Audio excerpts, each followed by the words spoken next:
Okay, तर आज आपल्याकडे आहे एलिमेंट्स ऑफ ग्रुप 16, 17 आणि 18 याची सीईटीचं लेक्चर आपण आज घेतोय.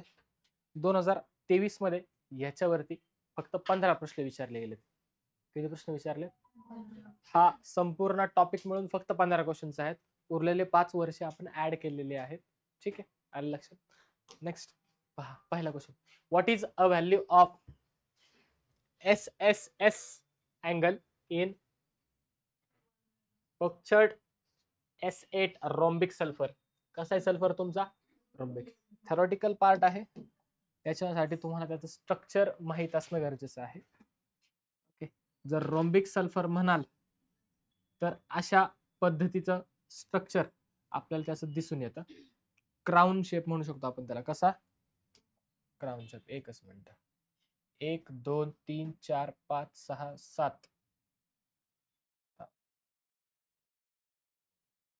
1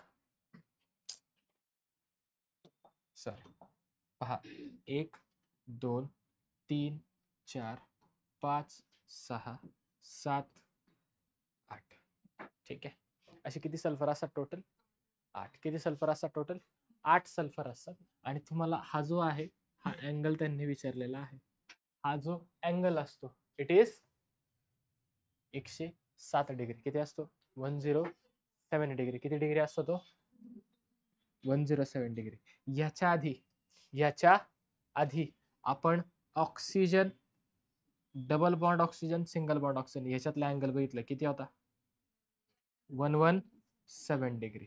त्याचबरोबर आपण सल्फर आणि ऑक्सिजन यांच्यातला देखील अँगल बघितलेला आहे आणि तो आपला किती आला होता? 119.5 डिग्री. बरोबर का?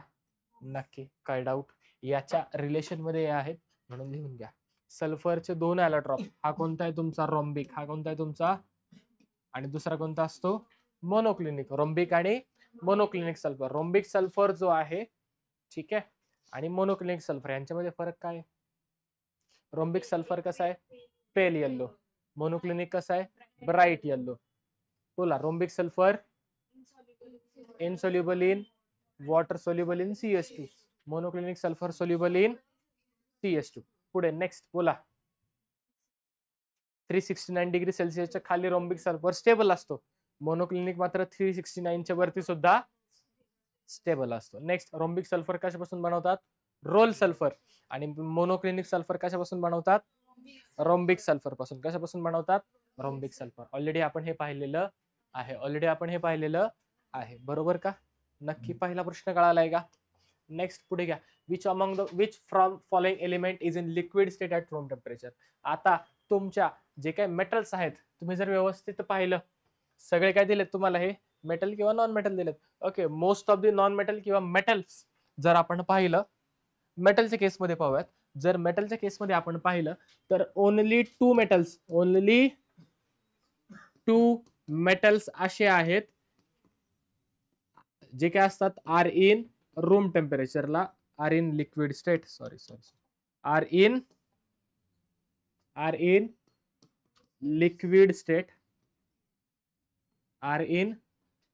Liquid state at room temperature. At room टेम्परेचरला कसे असतात ते? अहो, रूम टेम्परेचरला कसे असतात? लिक्विड स्टेट मध्ये असतात. कसे असतात ते? लिक्विड स्टेट मध्ये असतात. कोण आहे ते? पहिला आहे तुमचा Hg. पहिला कोण आहे तुमचा? म्हणजे कोण? मर्क्युरी. आणि दुसरा आहे तुमचा ब्रोमिन. ब्रोमिन वॉटर म्हणून असतं. ब्रोमिन लिक्विड स्टेट मध्ये असतो, ब्राऊन कलर मध्ये. ठीक आहे, that is our option number B. बाकीचे कसे आहेत तुमचा? सॉलिड आहे. हा कसा आहे तुमचा? सॉलिड आहे. आयोडीन सुद्धा कसा आहे तुमचा? सॉलिड आहे. सल्फर कसा आहे तुमचा? गॅस फॉर्म मध्ये असतो. कोणत्या फॉर्म मध्ये असतो सल्फर? गॅस. एकटा सल्फर नाही सापडत, तो सल्फर डायऑक्साईड म्हणून सापडतो. काय डाऊट? हे लिहून घ्या. अहो, लिहून घ्या. मी सांगताना पटपट हे लिहून घ्यायची थिअरी सगळे तुम्ही. कळलं का?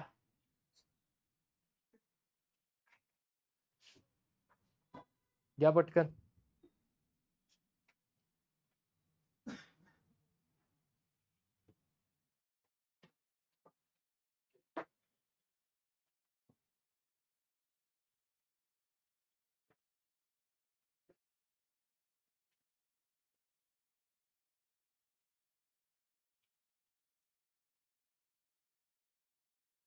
ठीक आहे, next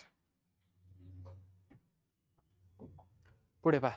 which element from the following exhibit highest number of allotrope. कोणाचे ॲलोट्रॉप सर्वात जास्त आहेत असं आपल्याला विचारलेलं आहे. जे ग्रुप 16 असतात, जे काय असतात ग्रुप नंबर 16 असतात, ते group 16 shows allotropic property. Shows allotropes. Allotropes म्हणजे काय बरं? What is mean by allotropes? Allotropes sorry काय असतात? ॲलोट्रॉप्स म्हणजे काय? Same chemical composition but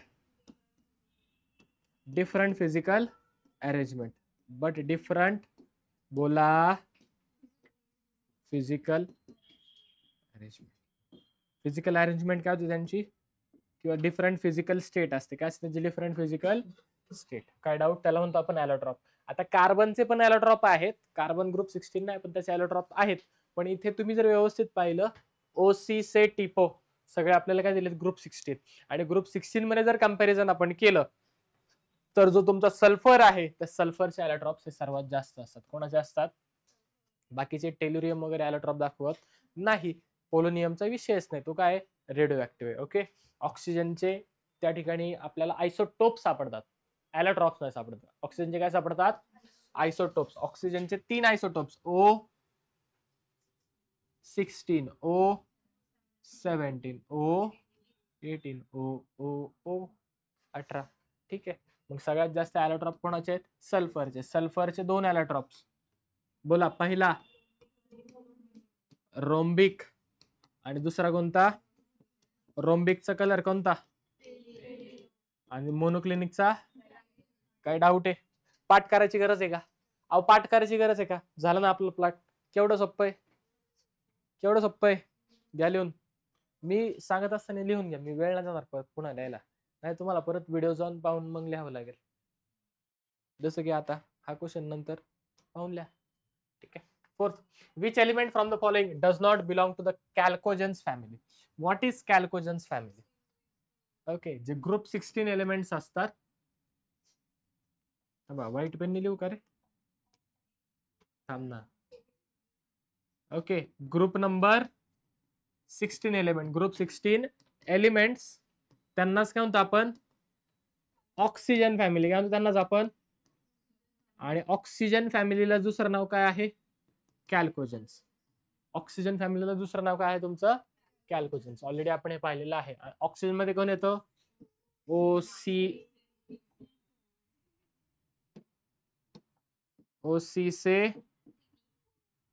OC say टिपो. Polonium आहे, टेलोरियम आहे, सिलिनियम आहे, ऍस्टेटिन. काय डाऊट? अहो काय डाऊट? कळतंय का? नक्की का? लिहिलं का? अहो लिहिलं का? लिहिलं? छान. Which noble gas from the following exhibit higher number of different oxidation. कोण सगळ्यात जास्त ऑक्सिडेशन स्टेट दाखवतं असं आपल्याला विचारलेलं आहे. काल आपण पाहिलं जो ग्रुप 18 एलिमेंट्स आहे त्या ग्रुप 18 एलिमेंट्स हे कोणाशीही रिॲक्ट करत नाही. मात्र इकडे बघ की, मात्र तुमचा जो झेनॉन आहे, कोण आहे तुमचा? तो झेनॉन तुमचा झेनॉन ट्रायफ्लोराइड बनवेल. झेनॉन टेट्राफ्लोराइड, झेनॉन किंवा एक्सी, एवढंच. बरोबर. हा झेनॉन तुमचा बनवू शकतो. झेनॉन कशामुळे बनवेल? कारण तो आपल्याला थोडासा रिएक्टिव्ह आहे बाकीच्या कम्पेअर टू बाकीच्या नोबल गॅस. रिएक्टिव्ह आहे याचा अर्थ तो ऑक्सिडेशन स्टेट दाखवणार. वेगवेगळ्या ऑक्सिडेशन स्टेट दाखवते म्हणून त्याच्यापासून वेगवेगळे कंपाऊंड आपल्याला मिळत आहेत. बरोबर का? समजा Xe4 बनवायचं आहे मला. पहा इकडे, with the help of Xe plus F2. बोला काय वापरणार मी? कंडिशन्स काय होत्या? करा चेक लवकर चला. निकेलची काहीतरी ट्यूब होती का? होती का? कोणती ट्यूब होती निकेलची? पहा बरं, असं काय होतं का? डिस्चार्ज ट्यूब होतं का? होतो का? नक्की. काय मिळालं? Xenon fluoride. समजा टेम्परेचर तुम्ही वाढवलं, टेम्परेचर काय केलं तुम्ही? वाढवलं, सॉरी लो टेम्परेचर केलं. काय केलं तुम्ही? Low temperature. बरोबर का? तर तुम्हाला झेनॉन हेक्साफ्लोराईड मिळत होता. बरोबर का? मिळत होता का? मिळतो ना. आहे का? निकेलचीच आहे ना? कोणाची ट्यूब आहे? Okay, sealed nickel tube. आणि टेम्परेचर किती? 400. कॉपर कोबाल्ट आहे. ठीक आहे, फक्त निकेलची ट्यूब. 400 degree Celsius. काय डाऊट ह्याच्यामध्ये? काय डाऊट ह्याच्यामध्ये?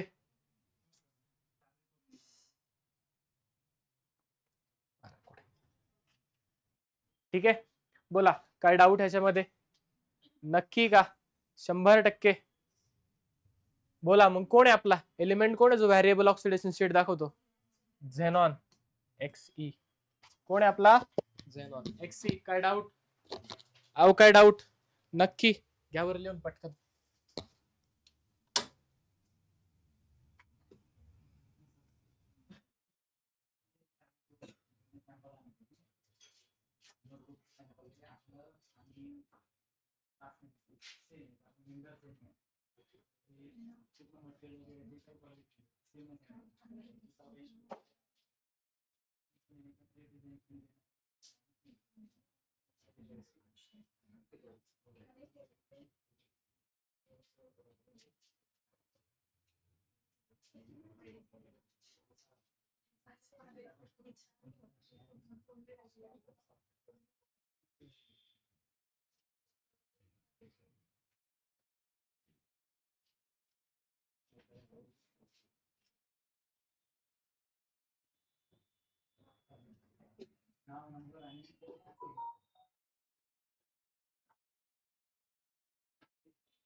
झाले?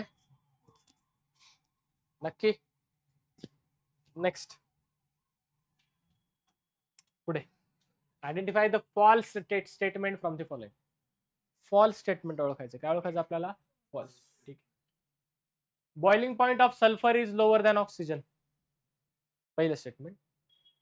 दुसरं statement, ionisation enthalpy of group 16 element generally decreases from top to bottom. सगळा ट्रेंड आपल्याला पाहावा लागेल.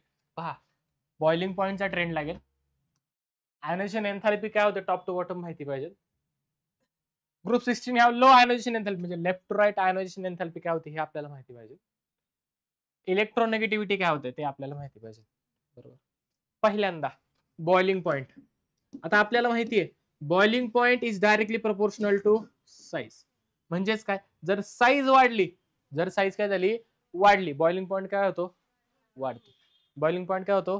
साईज वाढली, बॉइलिंग पॉइंट तुमचा वाढणार. आणि टॉप टू बॉटम जसं येतो आपण आता 16 ऑक्सिजन आणि सल्फर मध्ये विचारलं, दॅट इज 16 ग्रुप मध्ये, म्हणून स्पेसिफिकली ग्रुप नंबर 16 मध्ये तुम्हाला सांगतोय. ग्रुप नंबर 16 मध्ये top to bottom, top to bottom size काय होते?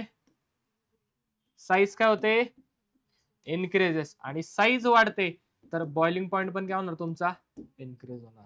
आणि ऑक्सिजन वरती येतो त्याच्या खाली सल्फर येतो. खाली आल्यावरती साईज वाढली, सल्फर मोठा, सल्फर मोठा, त्याचा बॉइलिंग पॉइंट जास्त. बॉइलिंग पॉइंट जास्त. इथे काय म्हटलंय? Boiling point of sulphur is, असतो का? असतो का? पुढे जायची गरज आहे का? नाही. तरी सुद्धा आयोनायझेशन एन्थॅल्पी. आयोनायझेशन एन्थॅल्पी बोला. आयोनायझेशन एन्थाल्पी काय असतं? Top to bottom. पहिल्यांदा आयोनायझेशन एन्थाल्पी म्हणजे काय? आउटर मोस्ट इलेक्ट्रॉनला बाहेर काढण्यासाठी लागलेली एनर्जी. काय म्हणतात त्याला आपण? Top to bottom ionisation enthalpy काय होते? डिक्रीज होते, कारण इलेक्ट्रॉन न्यूक्लियस पासून लांब जातो. न्यूक्लियसचा इलेक्ट्रॉन वरचा होल्ड कमी, इलेक्ट्रॉन बाहेर काढणं सोपं झालं. इलेक्ट्रॉन बाहेर काढणं सोपं झालं, त्याच्यामुळे आयोनायझेशन एन्थाल्पी काय होते? टॉप टू बॉटम डिक्रीज होते. काय होते? डिक्रीज होते. आणि लेफ्ट टू राईट इन्क्रीज, कारण न्यूक्लियसच्या जवळ तुमचा आउटर मोस्ट इलेक्ट्रॉन येतो. लेफ्ट टू राईट जाताना साईज डिक्रीज होते. साईज डिक्रीज झाली, इलेक्ट्रॉन जवळ आला न्यूक्लियसच्या. इलेक्ट्रॉन जवळ आला न्यूक्लियसच्या, न्यूक्लियसचा होल्ड वाढला, त्याला बाहेर काढणं अजून अवघड झालं. ठीक आहे, that is left to right. Left to right काय होते? इन्क्रीज होते. म्हणजे जे तिसरं स्टेटमेंट आहे, तिसरं स्टेटमेंट मध्ये काय झालं त्या ठिकाणी? इन द करस्पॉन्डिंग पिरियड विचारले. ठीक आहे, पुढे. Oxygen has highest electronegativity next to fluorine. असते. सगळ्यात इलेक्ट्रोनेगेटिव्ह कोण आहे आपल्याकडे? फ्लोरीन. त्यानंतर ऑक्सिजन, नंतर त्यानंतर हॅलोजन्स. कोण आहे त्यानंतर? हॅलोजन्स. काय डाऊट घ्याल का? लिहून घ्या की लिहून पटकन.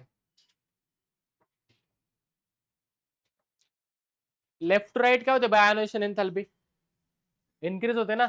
मग इथे काय दिले? Group 16 has low ionisation enthalpy than 15. 15 पेक्षा 16 ची काय पाहिजे? जास्त पाहिजे. ते काय म्हटलं बरं कमी आहेत? काय वाटतं तुम्हाला? काय रिझन असू शकतं?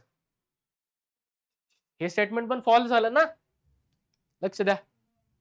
तिसरं, लेफ्ट टू राईट जाते आयोनायझेशन एन्थाल्पी काय होते? इन्क्रीज होते. काय होते? मग लेफ्ट टू राईट जाताना आधी 15 ग्रुप येतो, नंतर 16 ग्रुप येतो ना. आधी काय येतो? 15, नंतर कोण येतो? 16. जर 15 नंतर 16 येतो, मग जास्त कोणाची पाहिजे? ते काय म्हटलं? Group 16 has low ionisation enthalpy. 16 ची लो कशी काय? हे स्टेटमेंट काय? फॉल्स आहे. खाऊ आहे काय? ट्रू आहे. हे स्टेटमेंट काय? ट्रू आहे. कसं कसं पहा. ग्रुप 15 जर म्हटलो आपण आणि 16 म्हणूयात, सांगा 15 मधला एखादा एलिमेंट सांगा. नायट्रोजन. 16 मधला ऑक्सिजन. बरोबर. सर आव कधीच्या बाहेर नका जाऊ, खाली नका येऊ, आम्हाला एवढंच माहिती. बोला. Nitrogen configuration 1s2 2s2 2p3. Oxygen configuration बोला 1s2 2s2 2p4. बरोबर का? 2p किती आहे? अहो 2p किती आहे? 1 2 3 4. बरोबर का? आणि इकडे पहा बरं किती आहे? 2p 1 2 3. बरोबर का? इथे काय आलं? हाफ फील्ड ऑर्बिटल आलं. काय आलं इथे? हाफ फील्ड आहे. मग ते काय झालं? हाफ फील्ड असल्यामुळे स्टेबल झालं. जर स्टेबल आहे तर इझिली इलेक्ट्रॉन देईल का? इझिली इलेक्ट्रॉन देईल का? कारण इलेक्ट्रॉन दिला तर तो काय होणार आहे? अनस्टेबल. हा मात्र इझिली देईल का? दिला तर हा कसा होणार आहे? स्टेबल. आणि प्रत्येक ऍटमला कुठे जायचं? स्टॅबिलिटीकडे. हा इझिली इलेक्ट्रॉन देईल, कारण जर एक गेला तर हाफ फील्ड होतो आणि काय होतो? तो स्टेबल होतो. म्हणून इथून इलेक्ट्रॉन इझिली निघतो. दॅट इज इलेक्ट्रॉन काढायला लागणारी एनर्जी काय इथे? कमी आहे 16 मध्ये. 15 मध्ये एनर्जी काय लावावी लागते आपल्याला? जास्त. एनर्जी काय लावावी लागते आपल्याला? जास्त लावावी लागते. का बरं? IE 15 ची ग्रेटर दॅन IE 16 ची. कळलंय का? रिझन कळलंय का? 15 कसं आहे तुमचं? हाफ फील्ड ऑर्बिटल आहे. हाफ फील्ड तर एनर्जी जास्त लावावी लागेल, कारण इझिली सोडणार नाही. कळतंय? नक्की कळतंय? समजलंय? रिझन कळलंय? 15 ची काय आहे? डिक्रीज. 16 ची काय आहे? कमी आहे 15 पेक्षा. तिसरं स्टेटमेंट सुद्धा तुमचं बरोबर आहे. काय डाऊट? कळलंय का? नक्की. सर आम्ही एवढं वाचून गेलो असतं तर चुकलं असतं. विषयच नाही ना. झालं का? अहो झालंय का?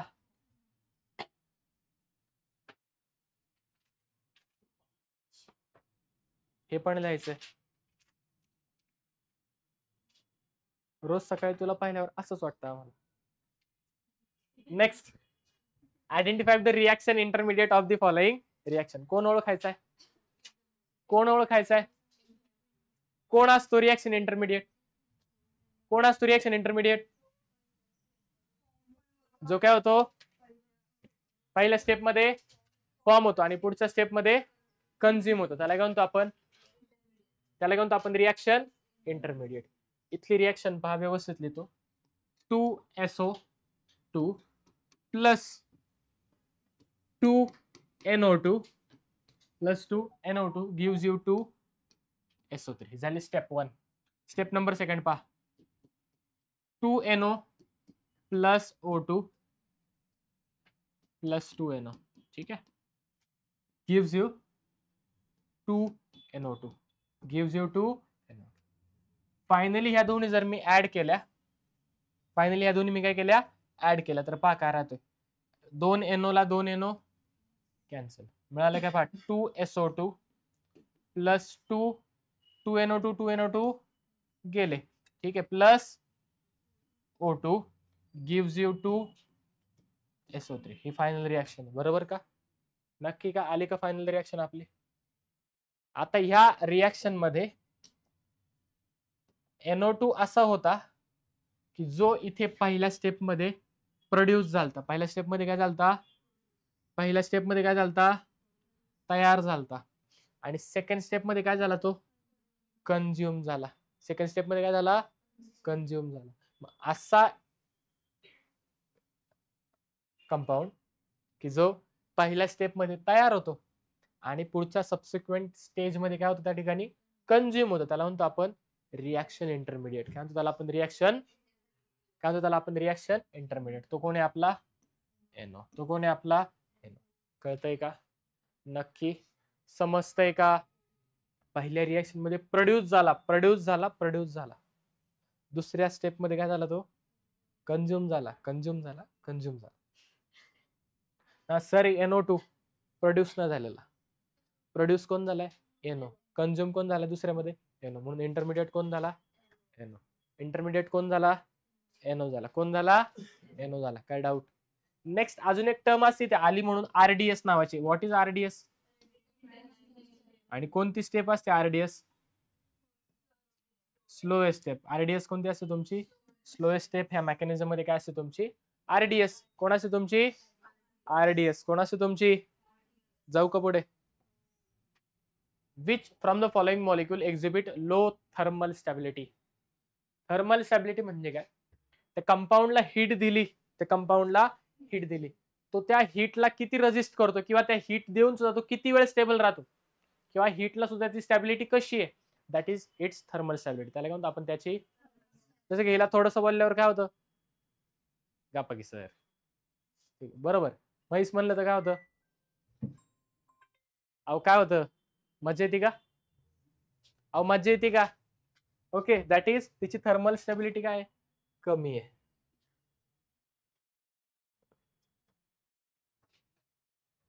ठीक आहे, थर्मल स्टॅबिलिटी काय त्याची? हिची कमी आहे. दुर्वाला बोला, काय होणार आहे का? ती शांत बसते. हे कसं आहे? लगेच उड्या मारतात. That is it is thermally less stable. ही कशी आहे? Thermally less stable. ती कशी आहे? Thermally stable. कशी आहे तू थर्मली? आता स्टॅबिलिटी वाढवली तिने त्याची. ठीक आहे, ओके. आता ही जी थर्मल स्टॅबिलिटी असते, ओके, जी थर्मल स्टॅबिलिटी असते पहा, जी काय तुमची थर्मल स्टॅबिलिटी असते, it is inversely proportional to lattice energy. Inversely proportional to कशाला इनवर्सली प्रोपोर्शनल असते? कोणाला इनवर्सली प्रोपोर्शनल असते? Lattice energy. लॅटिस एनर्जी म्हणजे काय? एखादा लॅटिस आहे, कंपाऊंडचा एखादा लॅटिस आहे. फॉर एक्झाम्पल H2O हा जो लॅटिस आहे, हा ब्रेक करण्यासाठी, म्हणजे याचं कन्व्हर्जन 2H आणि O यांना सेपरेट करण्यासाठी जेवढी काय एनर्जी लागेल ती झाली माझी लॅटिस एनर्जी किंवा लॅटिस एन्थॅल्पी. काय झाली ती माझी? लॅटिस एन्थॅल्पी किंवा लॅटिस एनर्जी. आणि थर्मल स्टॅबिलिटी काय असते याला? Inversely proportional. आणि पहा, जसं जसं आपण टॉप टू बॉटम जातो, पहा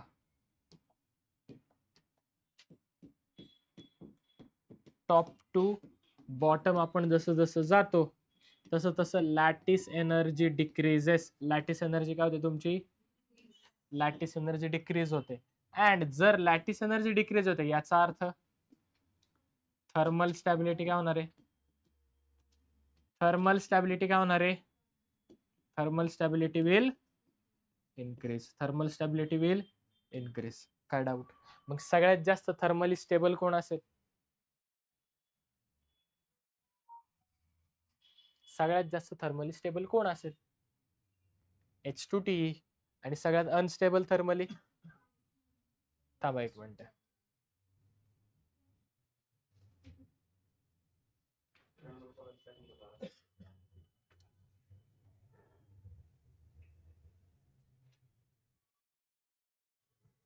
बोला, सगळ्यात जास्त थर्मली स्टेबल कोण असेल? सर्वात जास्त, सर्वात जास्त आणि सर्वात कमी. म्हणजे आपला आन्सर काय? H2. आन्सर काय आपलं? थांबा एक मिनिट. उलट झालं का? उलट झालं. थांबा थांबा थांबा थांबा. उलट झालं. उलट झालं. इथे इथे उलट झालं. पहा, top to bottom lattice energy काय होणार तुमची? इनक्रीज होणार. एक मिनिट थांबा, शुअर करा बरं. Lattice energy directly proportional to thermal stability. इथे चुकलं. Lattice energy directly proportional to thermal stability. मग टॉप टू बॉटम काय होतं? लॅटिस एनर्जी इनक्रीज होते. थर्मल स्टॅबिलिटी पण काय होणार तुमची? थर्मल स्टॅबिलिटी पण काय होणार? इनक्रीज होणार. काय होणार? आता कसं? पहा, आता लक्षात, आता व्यवस्थित पहा.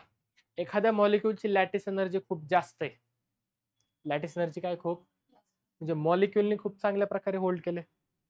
जर चांगल्या प्रकारे मॉलिक्यूलनी होल्ड केले एकमेकांना, याचा अर्थ तो इझिली, त्याला किती, त्याला समजा कमी हिट दिली तर तो लगेच अनस्टेबल होईल का?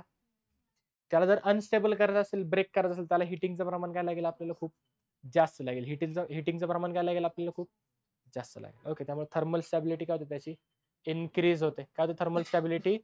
लॅटिस एनर्जी जास्त, थर्मल स्टॅबिलिटी जास्त. त्याच्यानुसार आन्सर काय आपलं? टॉप टू बॉटम काय होतं? लॅटिस एनर्जी इनक्रीज, त्यामुळे थर्मल स्टॅबिलिटी पण काय होणार तुमची? इनक्रीज होणार. त्यामुळे आपलं आन्सर काय आलं? H2T. ठीक आहे, हे व्यवस्थित लक्षात ठेवा. थोडीशी गडबड झाली, घ्या पटकन. काय काय? थांबा एक मिनिट. लोवेश विचारली का?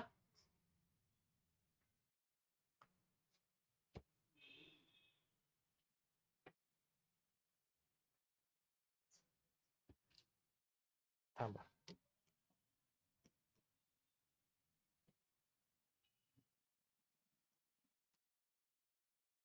थांबा. पहा पहा पहा, आता आता एकदम क्लिअर, व्यवस्थित. थोडीशी माझी गडबड झाली. थांबा. Lattice energy in case of hydride, in case of hydrates, okay, decreases with case of hydrides असं म्हणूयात. H2E decreases with increasing size of E. Sir असं का? ठीक आहे, आन्सर सांगतो. पहा, लॅटिस एनर्जी ह्या केसमध्ये काय होणार? टॉप टू बॉटम, बोला, टॉप टू बॉटम काय होणार? डिक्रीज होणार. काय होणार? Top to bottom decrease. आणि लॅटिस एनर्जी डिक्रीज झाली. ओके, अँड थर्मल स्टॅबिलिटी पण काय होणार? Top to bottom decrease. असं का झालं? आता पहा, व्यवस्थित सांगतो. H2 आणि O, हायड्रोजनची साईज कशी आहे? स्मॉल आहे. याची पण कशी आहे? Small size. साईज कशी? याची सुद्धा स्मॉल साईज. दोघांची साईज स्मॉल आहे, दॅट इज त्यांचं बॉन्डिंग चांगलं आहे. त्यांचं बॉन्डिंग काय? स्ट्रॉंग आहे. जर बॉन्डिंग स्ट्रॉंग आहे तर लॅटिस एनर्जी त्यांची जास्त असणार. हे बरोबर आहे. आता ठीक आहे, आता सगळे फिनॉमिना इथं बसले. ठीक आहे, थोडस माझं चुकलं मागाशी. ठीक आहे, जर साईज सारखी आहे त्यांची ऑलमोस्ट, दोघे पण लहान आहेत ना साईजला, दोघांची साईज ऑलमोस्ट सिमिलर आहे, साईज ऑलमोस्ट सिमिलर आहे, म्हणून त्यांची लॅटिस एनर्जी काय असणार, हाय. त्यांच्यामधला फोर्स ऑफ अट्रॅक्शन काय असेल, स्ट्रॉंग असेल. फोर्स ऑफ अट्रॅक्शन काय असेल त्यांच्यामध्ये, फोर्स ऑफ अट्रॅक्शन स्ट्रॉंग आहे, याचा अर्थ लॅटिस एनर्जी जास्त आहे. लॅटिस एनर्जी जास्त आहे म्हणून त्यांची थर्मल स्टॅबिलिटी काय असणार, जास्त. मग ह्याच्यामध्ये जर पाहिलं, सगळ्यात लोएस्ट एलिमेंट कोण आहे तुमचा, टीई. टीईची साईज जास्त आहे, हायड्रोजनची साईज छोटी आहे. साईजचा जो डिफरन्स आहे तो काय खूप जास्त आहे, त्याच्यामुळे लॅटिस एनर्जी काय होतीये, डिक्रीज. लॅटिस एनर्जी कमी म्हणून थर्मल स्टॅबिलिटी पण कमी. H2T आता बरोबर आहे. घ्या लिहून, हे सगळं लिहून घ्या व्यवस्थित. ओके, गडबड नको परत.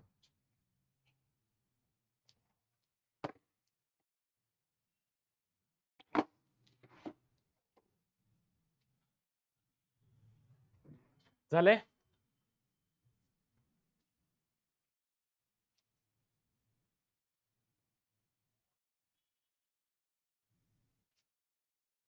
घेऊ का पुढे.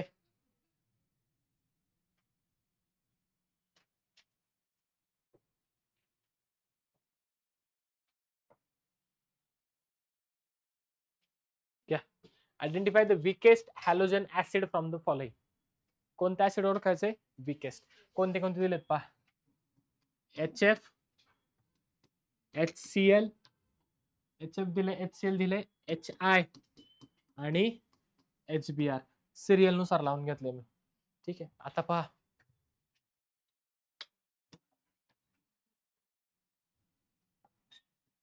HBr आणि HI. काय विचारले आपल्याला, विकेस्ट विचारलाय. कोणता विचारलाय, आता विकेस्ट ते काय ऍसिड आहे, काय ते सगळे ऍसिड आहेत. आता विकेस्ट ऍसिड कोणाला म्हणणार, स्ट्रॉंगेस्ट ऍसिड कोणाला म्हणणार, कोणाला म्हणतो आपण, जो काय देतो तो इझिली H+ देतो, जो काय देतो इझिली H+ आयन्स देतो. आणि जो इझिली H+ आयन्स देणार नाही तो काय असणार आपला, वीक ऍसिड. तो काय असणार आपला, आता इथे जर व्यवस्थित पाहिलं आपण, ओके, तर हायड्रोजन आणि फ्लोरीन यांची साईज काय, दोघांची साईज छोटी. साईज काय दोघांची, तर दोघांची साईज छोटी, त्यांच्यामधलं बॉन्डिंग स्ट्रॉंग असणार. इलेक्ट्रॉन नेगेटिव्हिटीचा डिफरन्स पण खूप जास्त, त्यामुळे ते एकमेकांना चांगल्या प्रकारे होल्ड करते. हायड्रोजन आणि फ्लोरीन इलेक्ट्रोनेगेटिव्हिटीचा डिफरन्स कमी आहे, साईज त्यांची ऑलमोस्ट सिमिलर आहे, मग ते इझिली एकमेकांना सोडतील का, जर इझिली सोडणार नाही याचा अर्थ इझिली H+ मिळेल का. HI च्या केसमध्ये जर गेलो, हायड्रोजन तुमचा स्मॉल आहे आणि आयोडीन तुमची साईज कशी, आयोडीनची तुमच्या लार्ज आहे, मोठी साईज. साईज मोठी असल्यामुळे या ठिकाणी बॉन्ड तोडणं काय इझी आहे ऍज कम्पेअर टू HF. कळतंय, इथे बॉन्ड इझिली तुटेल म्हणून हा इझिली H+ तुम्हाला देऊ शकतो. त्यामुळे स्ट्रॉंगेस्ट ऍसिड जर म्हटलं, स्ट्रॉंगेस्ट ऍसिड कोण आहे तुमचं, HI. त्याच्यापेक्षा कमी Br, त्याच्यापेक्षा कमी Cl आणि सगळ्यात कमी कोण आहे तुमचा HF. आपल्याला विकेस्ट विचारले, that is answer is are HF. Sorry, answer is are कुठे HF. आन्सर काय आपलं HF. समजलंय, कळलंय नक्की का, अहो कळलंय का. या ऑर्डर लिहून, ऍसिडिक स्ट्रेंथ, ऍसिडिक स्ट्रेंथ.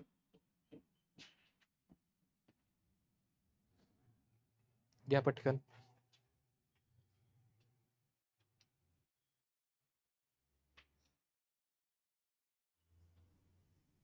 झाले, ठीक आहे.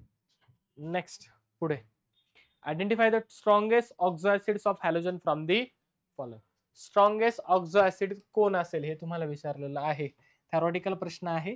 ठीक आहे, याच्यामध्ये जो तुमचं परकॉलिक ऍसिड असतं, it is the strongest acid. काय असतं ते तुमचं, perchloric acid is your strongest oxo acids. ठीक आहे, आणि सगळ्यात विकेस्ट कोणतं असतं तुमचं, हायपोक्लोरस ऍसिड. कोणतं असतं तुमचं, हायपोक्लोरस, HOCl. HOCl. ठीक आहे, घ्या. स्ट्रॉंगेस्ट कोणतं आहे तुमचं, परकॉलिक ऍसिड स्ट्रॉंगेस्ट, आणि हे काय तुमचं weakest acid.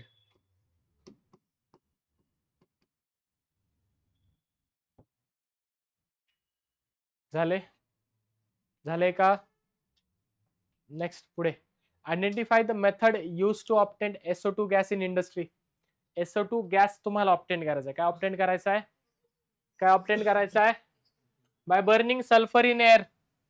Sulphur plus oxygen gives you sulphur dioxide. ही एक मेथड, ही जनरल मेथड आहे. इंडस्ट्रियल मेथड कोणती?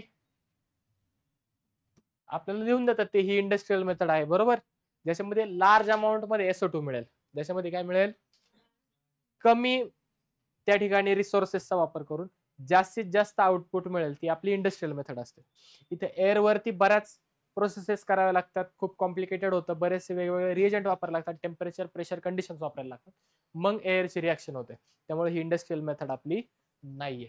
Next, by treating sodium sulphide with dilute sulphuric acid. Okay, कोणाला ट्रीट करायचं? सोडियम सल्फाइड म्हणजेच काय? सोडियम सल्फाइड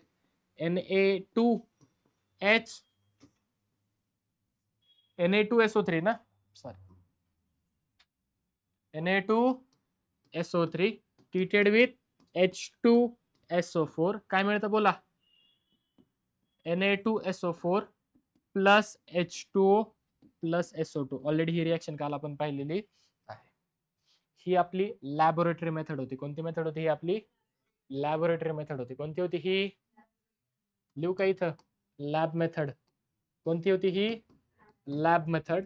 ही कोणती होती आपली? General method, general preparation. हे काय होतं आपलं? General preparation. ठीक आहे. By treatment sodium sulphide with dilute hydrochloric acid. Same ही तुमचा काय, तुमची ही सुद्धा काय तुमची लॅब मेथड आहे. ही पण काय तुमची lab method.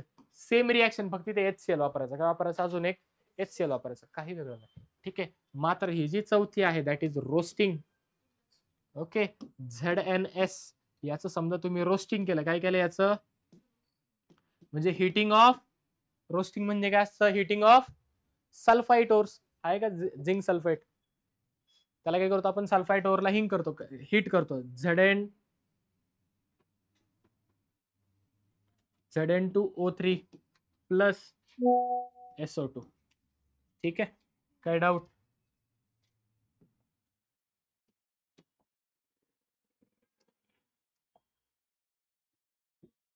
ZNO plus SO2 ही जी मेथड आहे, दिस इज युअर इंडस्ट्रियल मेथड. कोणती मेथड ही? फक्त रोस्ट करायचं, रोस्टिंग केलं तर तुम्हाला डायरेक्टली SO2 मिळून जातो easily. That is, it is a industrial method. काय डाऊट? काय doubt?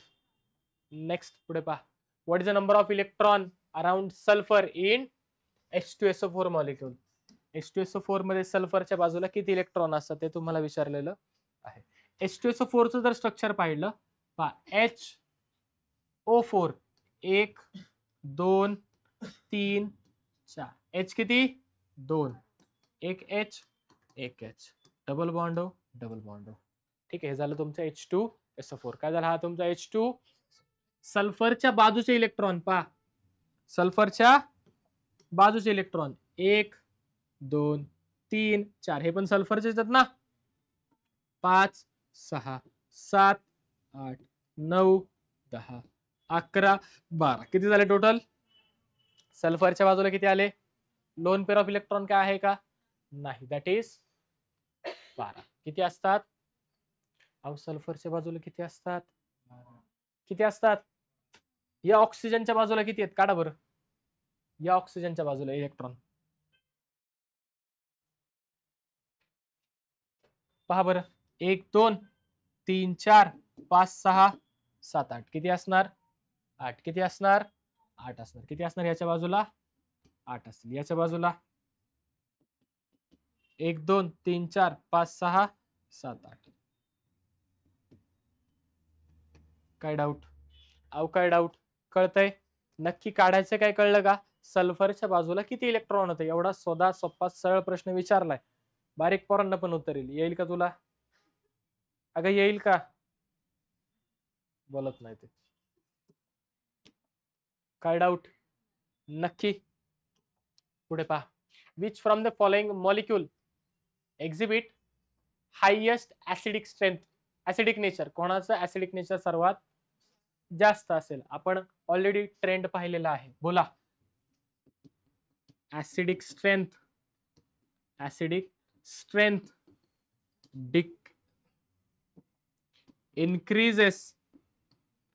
increases down the group. Acidic strength काय होते? डाउन द ग्रुप इन्क्रीज होते. आपण पाहिलं होतं H2O ऍसिडिक आहे का? नाही. H2O कसं आहे आपलं? न्यूट्रल, म्हणून पितो ना आपण. ऍसिडिक असतं तर पित नाही. म्हणजे सगळ्यात जास्त ऍसिडिक कोण असेल याच्यातला? HUT. सगळ्यात जास्त ऍसिडिक कोण असेल? जो इझिली H+ देणार आहे, इझिली H+ देईल तो सगळ्यात जास्त ऍसिडिक, म्हणजे त्याचा बॉन्ड लवकर तुटेल, म्हणजे त्याची थर्मल स्टॅबिलिटी सर्वात कमी. आलं का? मग ट्रेंडला आलोय, झालंय का? समजलंय नक्की? ओके. थर्मल स्टॅबिलिटी पण काय त्याची सगळ्यात लोएस्ट आहे. मग पॉईंट सुद्धा आपल्याला ते क्लिअर झालेला आहे. झाला का तुला? नेक्स्ट काय? Which of the following metal is used as a catalyst in manufacturing of sulphuric acid by contact process? Nickel. कोण वापरतो आपण? निकेल. प्लॅटिनम वापरतो. प्लॅटिनमची प्लेट वापरली जाते. काय वापरतात? प्लॅटिनमच्या प्लेटवरती रिॲक्शन होते ही. ठीक आहे. प्लॅटिनमच्या प्लेटवरती होते, प्लॅटिनाइज प्लेट असते. ठीक आहे, लक्षात ठेवा. कोण तुमचा कॉन्टॅक्ट प्रोसेसमध्ये? कॉन्टॅक्ट प्रोसेसमध्ये 3 स्टेप. पहिली काय? S+O2 काय बनवतो आपण? SO2. सेकंड स्टेप SO2 चं कन्व्हर्जन SO3 मध्ये with the help of V2O5. Step number 3 SO2 ची रिएक्शन, SO3 ची रिएक्शन कोणासोबत? बोला. SO3 ची रिएक्शन H2SO4 सोबत. काय मिळतो आपल्याला? H2S2O7. याला काय म्हणतो आपण? ओलियम. या मिळालेल्या ओलियमला काय करतो आपण? हिटिंग करतो. काय मिळतो आपल्याला? 2 molecules of H2SO4. 2 molecules of H2SO4. काय डाऊट? काय डाऊट? जमेल का लिहायला? काही लिहाल का तुम्ही? Most abundant element on the अर्थ. सगळ्यात मोस्ट अबंडंट एलिमेंट कोण आहे तुमचा? नक्की का? बाय मास विचारलं त्यांनी इथं. त्यांना काय म्हणायचं? By mass. बाय मास जर गेलो तर आन्सर आपला ऑक्सिजन येईल. बाय मास गेलो तर आन्सर काय येतं? ऑक्सिजन. इथे लिहितो पहा, बाय मास. ग्रुप 16 मध्ये चेक करा. चॅप्टर नुसार गेलोय आपण. ऑकरन्स मध्ये पहिल्या पेज वरती दिले oxygen is the most abundant element. Check करून घ्या.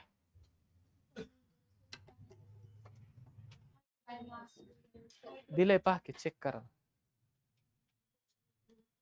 हा ठीक आहे, त्या क्वेश्चन नुसार वेगळे येईल. सीईटी 15चा प्रश्न आहे पारतो. ठीक आहे, ओके. तसं डायरेक्टली विचारलं तर हायड्रोजन, पण नाही तर मग बाय मास काय तुमचं? ऑक्सिजन. आणि तुम्हाला आता विचारलं तर बाय मास विचारणार ऑक्सिजन, नाहीतर कोणी तुमचा आन्सर? कळतंय? काय डाऊट? दोन्ही पण तुम्हाला सांगितलं आहे का? ऑक्सिजन आहे. ऑक्सिजन. ठीक. काय डाऊट? समजलंय का? नक्की. आता प्रश्न विचारला तर ते बाय मास विचारतील. हे जुन्या टेक्स्टबुक नुसार आहे. काय नाही कळलं? नक्की का? घे तिची बरं शपथ. The most abundant noble gas in the atmosphere is? बोला. सगळ्यात अबंडंट नोबल गॅस? हा, क्रिप्टॉन का आर्गॉन आहे? आर्गॉन आहे. कोण आहे तुमचा? आर्गॉन. काय तुमचा मोस्ट अबंडंट? थेरोटिकल प्रश्न आहे. Most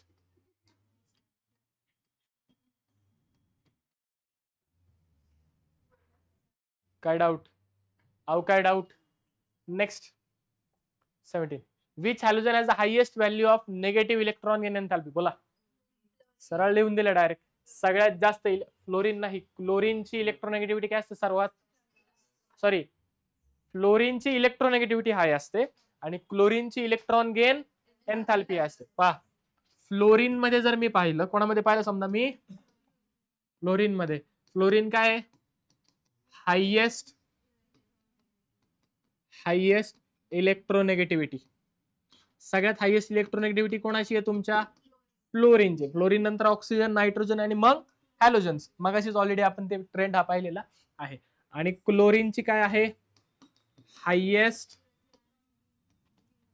electron gain एन्थॅल्पी. Electron electron gain enthalpy. Electron gain enthalpy शब्द वापरला तर क्लोरीन, इलेक्ट्रोनेगेटिव्ह वापरला तर फ्लोरीन. म्हणजे आन्सर काय आपलं क्लोरीन. आन्सर काय आपलं क्लोरीन. कळतंय? काय डाऊट? कळलं तुला? थांब ना, बोलणार मी काहीतरी. The correct decreasing order of energy release. The correct decreasing order of energy कोणती विचारली आपल्याला? Decreasing order. कोणती विचारली आपल्याला? कधी? Wien electron is added. Electron काय केलं आपण? इलेक्ट्रॉन काय केलं आपण? जर इलेक्ट्रॉन ऍड केला, इलेक्ट्रॉन ऍड केला, इलेक्ट्रॉन ऍड केला म्हणजे एन्थाल्पी कोणती झाली? Electron gain enthalpy. Electron gain. आणि आत्ताच पाहिलं आपण हायएस्ट इलेक्ट्रॉन गेन एन्थाल्पी कोणाची आहे? क्लोरीनची. हायएस्ट कोणाची आहे? क्लोरीन. हायएस्ट कोणाची आहे? हायएस्ट कोणाची आहे? क्लोरीन. कोणती ऑर्डर विचारली आपल्याला? डिक्रीजिंग. क्लोरीनची सगळ्यात जास्त कुठे आहे? बरं, हा गेला, हा गेला. बरोबर. सेकंड आणि फोर्थ. क्लोरीन पेक्षा कमी असते फ्लोरीनची, मग फ्लोरीन पेक्षा ब्रोमीन आणि त्यानंतर क्लोरीन येईल. आयोडीन दिलाय का तुम्हाला? ठीक आहे ना, एवढं काय. आयोडीन म्हणजे कोणती? Option number D. काय डाऊट? कळलंय का? इलेक्ट्रॉन गेन एन्थाल्पीची डिक्रीजिंग ऑर्डर समजली आहे का तुम्हाला? अहो कळली आहे का? नक्की का? कळली का? हिची शपथ. ठीक आहे. नेक्स्ट कोण आहे बरं त्याच्यावर जीव आहे? नेक्स्ट पहा. Which element among the following does not forms diatomic molecule. Diatomic म्हणजे कसे? O2, N2. त्यांना कोणतं आपण? N2. हे काय सगळे डायटोमिक. डायटोमिक कोण आहे तुमचे? Oxygen diatomic. Nitrogen N2. Nitrogen कसा एक्झिस्ट करतो? N2. Bromine Br2. बरोबर का? इथे कोणती स्टेट? गॅस. Gas liquid. आणि हा कसा करतो तुमचा? As a argon. That is हा डायटोमिक तुमचा नाही. डायटोमिक तुमचा नाही. सीईटी 2017. ओके. छोटी छोटी पोरं सोडवतील असले प्रश्न आहेत हिच्यासारखे. Okay. What is the highest oxidation state exhibited by group 17 element. कोणी विचारले त्यांनी? कोणी विचारले त्यांनी? Group number 17. ग्रुप 17 एलिमेंट जे आहेत, ग्रुप 17 मध्ये कोण कोण येतं? फक्त क्लोरीन बरोबर आयोडीन येतं. बोला. हायेस्ट ऑक्सिडेशन स्टेट ते कोणती दाखवू शकतात? +7. कोणती दाखवू शकतात? +7 पर्यंत ते जाऊ शकतात. कुठपर्यंत जाऊ शकतात? आउटर मोस्ट इलेक्ट्रॉनिक कॉन्फिगरेशन बोला. NS2NP7. NS2NP7 हायेस्ट किती जाऊ शकतात ते? थांबा, NS2NP7 कसं असेल? NS2NP5. ओके. 5, 6, 7 that is +7. काय डाऊट? अहो काय डाऊट? या चॅप्टरचे सगळे प्रश्न तुमचे थेरॉटिकल आहेत. हा चॅप्टर तुम्ही बरेच मुलं म्हणतात की थेरॉटिकल आहे, नको करायला. थेरॉटिकल आहे करायला नको, अवघड जातो. पण असं नाहीये. हा सर्वात सोपा चॅप्टर आहे. पेपरला जायच्या आधी तुम्ही नुसतं वाचून जरी गेलात तरी सुद्धा तुम्हाला पटपट सगळे आन्सर्स क्लिक होतील. ठीक आहे. ओके. आणि जनरल ट्रेंड तुमच्या लक्षात असेल तर होतील. थोडीशी गडबड होईल पण ते ट्रेंड व्यवस्थित लिहायचे. ठीक आहे. आपलं झालंय का प्रश्नाला? बरोबर. तसं होऊन द्यायचं नाही. ठीक आहे. चालतंय. स्कॅन करा, PDF तुम्हाला मिळून जाईल. काय डाऊट? अहो काय डाऊट ह्याच्यामध्ये? नक्की. चालते. बाकीचं आपण उद्या पाहूया.